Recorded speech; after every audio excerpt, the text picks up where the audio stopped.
买优衣库也能翻车？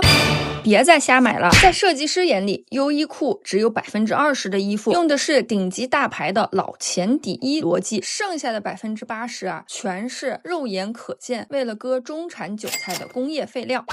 上期视频发完，后台被几十条私信塞满了，全在问我，既然有钱人都穿优衣库，那我到底该买哪一件才能混搭出那种毫不费力的时髦感呢？今天我直接把设计师的手术刀带到优衣库的货架上。作为一个在纽约摸爬滚打了15年的设计师，我得跟大家说句大实话，优衣库上的货架藏着这个品牌最大的秘密。同样是几十块的衣服，有的版型和面料用的是顶级大牌的底层逻辑，穿上就是千金不换的骨相美。有的哪怕贴着大牌联名的标签，在专业人眼里也只是掩盖廉价面料的工业废料。今天不聊虚的穿搭，我自费买回来优衣库这几季最火的单品，还有设计师联名款，一件一件带你们摸骨，告诉你哪些闭眼入，哪些打折也别碰。哇哦 ，Hello， 欢迎大家来到我的频道，时尚本该好懂，穿搭本该轻松。我是纽约设计师，把秀场的天书翻译成你的日常，先赞后看，好运不断，记得点赞加关注哦。好了，那我们下面马上开始。好啦，那我们现在不聊皮相，咱们直接来看看这20%的神仙骨相长什么样。比如我这条轻型棉质蛋糕裙，绝对是闭眼入的尖货。那它一上架呢，我就在我的这个公告栏呢给大家公告了，我是买下来了。结果啊，我买下来以后，不出意外的，这条裙子又打折了。我怎么老是干这种事儿？几十块钱美金就能拿下，现在好像打完折变成29.9了，但它的成本啊全砸在了刀刃上。大家请看胸前的这排细密的褶皱，在纽约服装工业里，这种打褶的工艺极其费时。普通快时尚为了省钱，直接给你一块大黑布，但优衣库做了，它能在视觉上打破纯黑色的沉闷，纵向拉伸，非常修饰胸型和脸型。而且呢，这还是这个裙子的外面一层，这个裙子啊其实是一件多穿的效果，外头这层呢就做了这种非常经典的褶皱设计。那这个设计呢，我前几年在迪沃尔的衣服上也看到过，基本上一模一样，被优衣库用低价完全复制出来。而且啊，它这个外层是100%的细棉针织。最让我这个设计师眼前一亮的就是它居然配了一条极其良心的独立防透吊带衬裙。你知道吗？这条吊带我拿到手之后，我的天呐，它作为一件单穿的这种一字领的吊带裙，你把它单穿都是没问题的。而且啊，你知道现在这种有多少千元级的独立设计师品牌都是不舍得做这种双层设计吗？穿上它，哪怕你在纽约的大太阳底下走动，都绝不会有那种透肤透内衣的感觉。而且呢，走动的时候的垂坠流线，它的感觉是垂坠流线感是极佳的。这就是我说的底层科学。衣服的骨相好，搭配就不需要用力过猛。我拿自己给大家做一个真实示范。那今年不是很流行这种上长下也长，就是把一个长裙子或者是长款的吊带搭配在一个裤子上面，然后我呢搭配了这个里面的衬裙，然后就变成一个新的 look。 如果要是觉得你感觉自己个子低啊，如果这样穿会压身高，那你就去拿一个像这种 Chanel 的这种胸针，或者是其他别的牌子什么都可以的胸针，然后像我这样呢，给它就是在这儿抓一个褶皱，然后别起来，然后整个感觉呢就非常的惬意优雅轻松。然后我配了一个 Lululemon 的白色这个小包，我已经是不下一次推荐了，我觉得它就是 Prada 的平替，而且呢它还防水，内层隔离啊也是非常的多，我非常的喜欢这个包。一件黑裙子配一条极简的细金链子，把镜头推在头上，再拎一个天然的纹理的编织包，没有任何 logo， 也没有画蛇添足的腰带，就让它本身 A 字流线自然垂坠。这不就是最简单松弛的法式老前锋吗？这种风格啊，适合大多数的身形。而且呢，你肚子上的小肉肉前一天吃多了，或者是最近工作比较累，没有来得及去健身房也是没关系的，它给你完美的遮住了。就算是在办公室坐一整天，也不会觉得肚子那里是勒的感觉。第二套干练通勤，如果你要去开商务会议，配一件高品质的灰色短款针织开衫，记住一定要是短款的。这样能为人拉高腰线，加上棕色托特包的结构感，1秒啊把度假风拉回职场。由于这条裙子呢，它非常的显腿长，它这个长短比例，但是对我来说呢，就有点短了，所以呢，我还是在里面给它穿了一条黑色的这个防走光裤。但是对大多数人来说，这个长短是正好的。这里啊，也给大家拔个草。我之前试着在腰间系了一条彩色的花丝巾，今年不是很流行这种在腰间系一个丝巾嘛？你们看，简直是灾难现场。哪怕丝巾再贵，是爱马仕的，这一条大概要$1000。它也截断了裙子原本高级的流线感，显得紧绷而又刻意。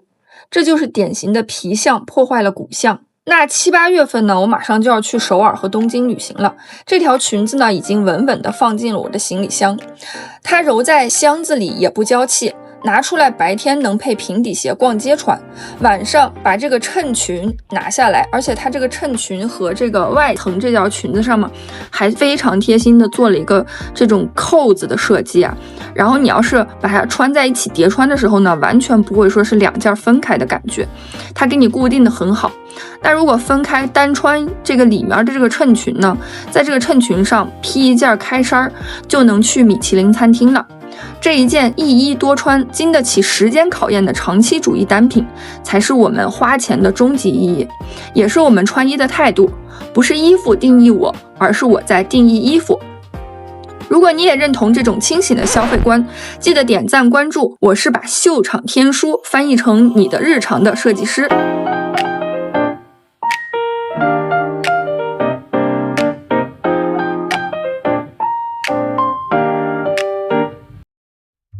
那第二件我要推荐呢，就是这条 linen 这种裙子，然后它是一个双吊带的，它出的颜色呢，我基本上都试了一下，这个蓝色非常的清新，但是我觉得我衣柜里好像有这种颜色的衣服了。这个酒红色刚好配我当时戴这个粉色的棒球帽，我觉得非常的脱俗，也很特别。它还加了一个口袋设计，然后呢，这个还挺显瘦的。那我穿 L 是很奇特的，就是比M 显瘦。然后这一款呢，我是最推荐的。我看到这个呢，我就想到了去年 Taylor 他被求婚的时候穿到的那条裙子，然后他们俩的这个图案是一样的。那这条呢，优衣库非常贴心的把这个裙子做短了，那就代表呢适合了更多的身高体型。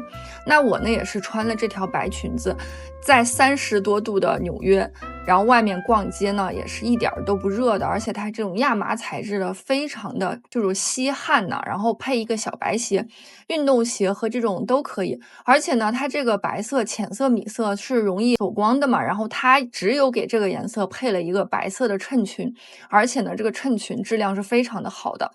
果然优衣库真是良心品牌呀。那它这款呢，我看到其他品牌也出了 Madewell 出的这款也要100多刀。那我看了下来呢，我觉得 Taylor 身上穿的那件是 Ralph Lauren Polo 的，这样算下来呢，我觉得优衣库这件是最实惠的。那接下来呢，我要给大家介绍的就是避雷款的，就是70%的工业废料。那同样是设计师联名款呢，这几件它在这个系列当中，我是非常建议大家避雷的。你用手摸上去，这个面料就感觉非常的粗糙。而且呢，我教给大家一个小窍门啊，现在这些设计师还有就是这个服装里面呢，为了让它这个版型防皱，还有呢比较耐造呢，它都会在这个棉里面加入一些布料的材质啊，就是那种 polyester。然后呢，加入了这些以后，就是这些衣服呢比较抗皱，也比较耐磨。但是呢，穿在身上的感受呢，就是非常的差。你想啊，它一个全新的衣服，大家不知道有没有发现，就优衣库很多衣服，你放在那儿，你穿的时候感觉哇塞，很舒服，很不错，感觉是棉的材质。那你回去洗几次之后呢，尤其是像我这种懒人呢，又喜欢机洗加烘干的，你洗几次之后呢，这些衣服就变硬了，而且那你就是起球啊，就变得就很不像和刚才第一次买的时候一样了。那这样的衣服呢，在第一次你试穿的时候，就感觉上身很扎，然后很多的那种为了避免它这种廉价的这个材质呢，面料呢，它就用这种很多的这种缝线啊、其实大家看一下这个衣服上面很复杂的这种缝线，看起来很唬人、很修身的感觉，好像是版型不错。但其实，在制作这个衣服的时候，也就是踩缝纫机就可以了。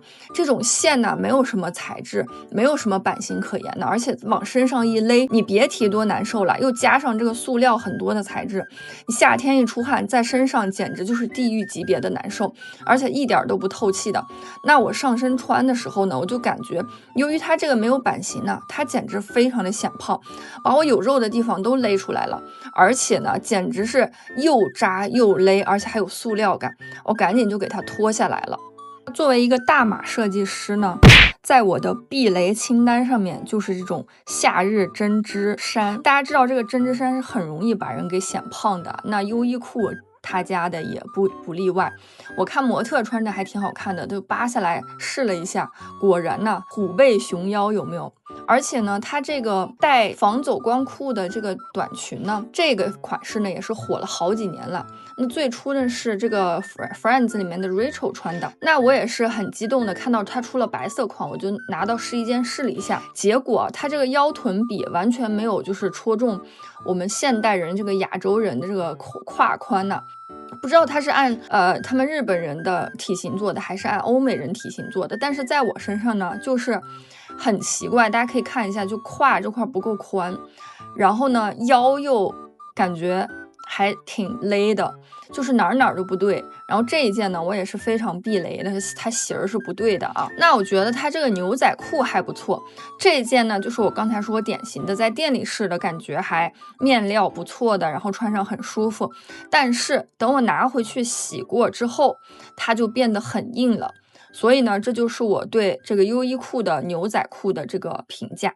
今天带大家入的这第一把优衣库工业羊毛，大家还满意吗？其实只要挑对那20%的顶级骨相，30块的衣服在曼哈顿的街头一样能穿出2万块的底气。优衣库这一季的尖货其实还有好几件，但踩雷的工业废料也真不少。这件黑裙子的3种搭配，你们最喜欢哪一套呢？或者你们最近在优衣库还看中了哪件单品？拿不准主意的，直接把货号打在评论区。下一期我继续带着设计师的手术刀，帮你们去货架上摸骨，捂紧钱包，关注我，带你只买对的，不买贵的。我们下期再见。